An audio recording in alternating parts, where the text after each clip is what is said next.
Hey guys, happy Monday. This is gonna be such a different video for me and it's so out of my comfort zone. So out of my comfort zone. But I'm here, I'm doing it. I might put it up and walk away because I'm real scared of the internet with this one. You guys know that since the beginning of January, like a real basic Betty, I have been on a health kick and weight loss journey. When I think of the word journey, I immediately want like everything in pastels and slightly foggy. I don't know if I like that word. It makes me feel kind of like, I don't know. Anyway, I've stuck to it 100% and feeling really good about myself. I've been working out on a regular basis. I haven't had sugar at all, no processed foods, and really low carb. I can't believe that I've been able to keep it up, but I am on a roll, so I'm just gonna keep on going. So when Brittany from Bits of Paradis, who I love absolutely dearly so much, hurts my heart kind of love that girl. If the cup of happy were a real thing filled with comfort goodness, she'd be the cherry on top. That's my Brittany. When she asked if I would be a part of her collaboration to do fitness through the decades, I said no. But then I said, okay. Since this is a collaborative effort of fitness through the decades, you can watch all of these lovely ladies to see how people stayed fit all the way from the 50s through the 90s, with me and my jazz hands covering the 80s. We're each telling one part of the story, so check out the rest of their links below and see how fitness trends, fashions, food, and getting active changed through the decades. Since the beginning of January, I've been trying to work out at least 4 times a week. I've done a lot of Pilates, yoga, the HIIT workouts, and a lot of the beach body workouts, and sometimes dancing with the fitness marshal, who's like the Richard Simmons of our day, if you think about it. He makes people happy. So I am excited to jump back into the 80s and see if all of the Jazzercise and the Richard Simmons workouts will kick my butt as much as today's workouts do. I was a child in the 80s. I just remember so much neon and so much latex and spandex, hairspray and plastic. These are things I actively try to not have in my life now, but I'm being a trooper. I'm a real team player, so I'm just gonna do it. I did some of my research, and in looking back, I realized that there were 2 fashion trends for fitness in the 80s. The trend of having the extremely high cut, thong up the butt, leotards that you wear with either the biking spandex underneath and a belt and everything being super neon bright colors. In every fitness video I saw, that was reserved for the thinnest of society. If you were over a size 10, all of the fitness videos showed those people in either the full-on tracksuit that was kind of like the windbreaker material and it just completely billowed, that when you zipped it up, sometimes you got an air bubble in there and all of you just went for a second. You know what I mean? If you put your pants on too fast, they would just balloon out. You could jump in a pool and float. Does anybody know what I'm talking about? I think the idea was if you are not stick thin, put on as much billowy fabric as possible so nobody can tell what is your body and what is the fabric causing that effect. Or if they were going to be in a fitness video and they weren't wearing the tracksuit but they were over a size 8 to 10, then you were just wearing like regular business casual clothes, like maybe going to a picnic kind of wear. That seemed to be the general of what people wore if you had any sort of curves or hips about you. What is it with women in the 80s? Was it the type of workouts that they did? So many of them did not have hips. Their legs just went straight all the way up to their belly buttons. Just straight little sticks, jazzercising and hopping about with so much energy. So I figure since I already feel uncomfortable about pretty much the entire decade anyways, and I'm definitely a girl with lots of wobbly jubbits, so I'm gonna do the go big or go home route. It's just a lot of body, you guys. It's a lot of body. When I was doing my research, I also noticed that crotch shots were big. Lots of fitness posters and the covers of VHS tape, just a lot of spandex-clad pelvises. It was a weird decade. Now I've got to do it. I'm gonna get in some spandex. Be kind, internet.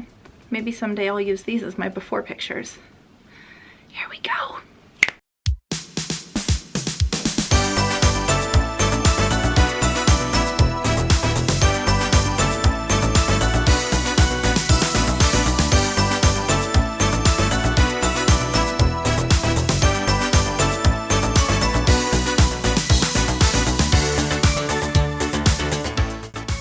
I got this sweatshirt for a couple of bucks at Goodwill, and I added a little puffy paint star to the sleeve. Puffy paint was big in the 80s.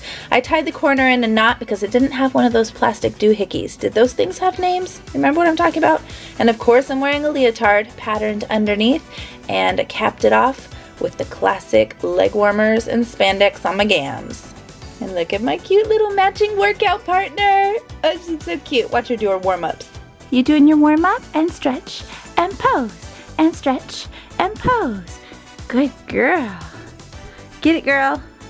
Although V8 wasn't invented in the 80s, it was really popular and had huge ad campaigns running on TV. One delicious glass of V8 juice provides a serving of vegetables, which is an important part of a balanced diet. Hey, Fred. No V8 today, huh? Drink V8. Keep your diet straight. It's one of the few products that hasn't changed since that decade, aside from the font they use in the logo. Now we are fueled up, let's work out. 2, please. 1 for me, and 1 for you.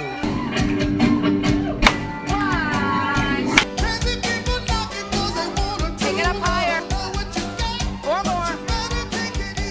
Richard Simmons was the joy-filled, happy face of the 80s. Everybody, no matter their size, felt comfortable dancing and exercising along with him. And he often had people in regular streetwear as well as living rooms. Look at those ladies back in the dining room space. They're not even on camera. He was one of the first fitness gurus to give people of all age, race, size, and color a spotlight on TV. These are some of the moves that Richard Simmons had me doing. It's pretty hard not to smile when you're bopping around like this. And it's pretty hard not to get into the pony. Prance it, get it, feel it, hit it. A signature fitness move of the 80s was jazz hands. You'll see it in nearly every move I do. Welcome to Oklahoma!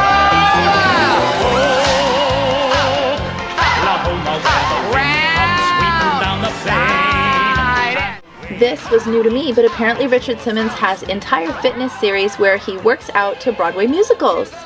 I think that it was Richard Simmons himself that made working out being less about looking cool and more about just having fun. We shuffled hay bales, we pranced on ponies. It definitely wore me out. This is Judi Sheppard Missett, and while there are a lot of different Jazzercise series that I could have put in here, this woman says the most incredible things during her videos that I had to include her. I'm just gonna let her speak for herself.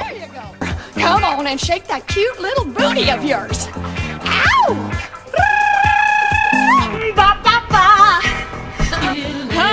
The bigger the circle, the thinner the waist. If you want a boogie, get down on the dance floor. If your curiosity's piqued, all of these videos are linked below, and that one is totally worth a watch. Pelvis, I know you've got one, and it's okay to move it, for heaven's sake. Yes. Yeah, do it again. He likes to be real cool. They both like to be real cool. Do you?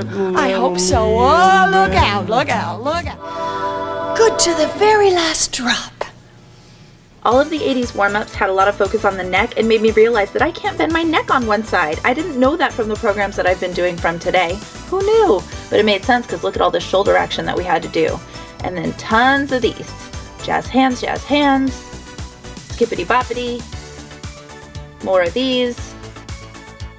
And crazy intense eye contact at all times. Go watch them, I'm serious. They're like Barbie dolls. This insanity might look familiar to you. This is from the 1987 Crystal Light sponsored Aerobic Championship. This video's gone viral on YouTube recently and has popped up as memes and GIFs all over the internet. The insanity of some of these precise moves was something I knew I was going to fail at, but I had to try.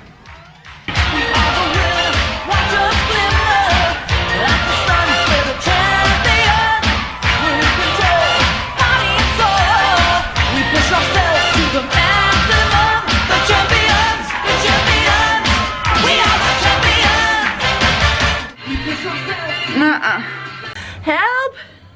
Help! I sampled a lot of other Jazzercise routines, including the firm. Here's a little snippet of some of their moves. Pretty much everything on the floor is the same as it would be today, aside from all of the prancy toes. And you know who loves prancing? Sadie Cakes.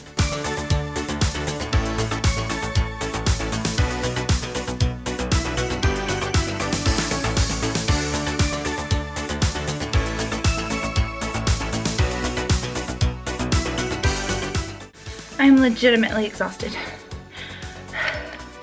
Like I couldn't keep up. I can't cut it in the 80s. Capri Sun was seen as a healthy option to give your kids other than soda, although it was riddled with high fructose corn syrup. While the product still exists today, they have done big leaps and bounds in trying to change their perception, even creating a second line called Roaring Waters. Both products still contain sugar though. And for those concerned about my sugar-free commitment, I'm not actually drinking it. Lean cuisine came onto the market in 1981 to great success, meeting the needs of the health-minded woman on the go. With ingredients like sugar and soluble corn, what does that say? Soluble corn product and nitrates, it is no longer considered part of a healthy diet. Don't worry, I didn't eat that one either. These are props for authenicity's sake. We did eat this though. This is the cabbage soup diet, which was popular through the entire decade of the 80s. Full of fresh veggies, herbs, and spices, it's a nutritional comfort food. And my kids loved it. Luca even had a classic 80s reaction to it. This soup is so good. You like it? Hey Mikey, he likes it. I put mine in my new Cup of Happy mug that Pretty Neat Living sent to me. Thank you, Jennifer, and enjoyed it thoroughly. I would love to hear what you loved and hated about the 80s if you were a part of it below. Or even if you weren't a part of it and you're looking back at it as like history of yore, tell me what your favorite and least favorite things about it were. Is that your shake weight? Shake weights weren't invented yet, my love. Thanks for sweating down memory lane with me. Make sure that you check out all the other ladies' videos linked below and see how fitness changed through the decades. See you next Monday.